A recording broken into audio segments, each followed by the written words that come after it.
Have you ever come across an error message such as this, and this? Or even this, or this?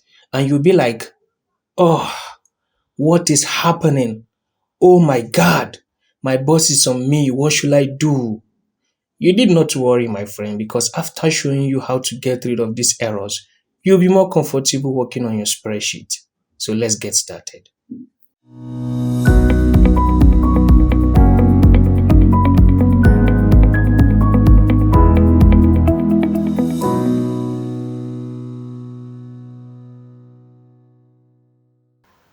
Okay, guys, another error that you might possibly come across is an error that shows this very particular hash symbol here.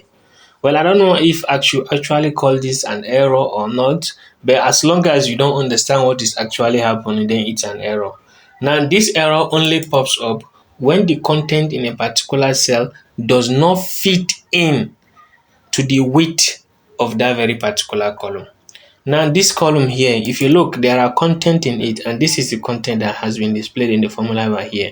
But the width is not wide enough for the content to fit in. That is why this error pops up. So I hope you understand. And the possible way to correct this error is just to drag the width of the column in order to fit in. And if it is a row, drag the width of the row for it to fit in. So when I navigate my mouse to the top here of the column, when I click and drag, immediately I drag it upwards. It will just fit in and the error disappears. Another thing for me to do is to come down here and double click. When you double click, it will automatically fit in based on the content inside the cell.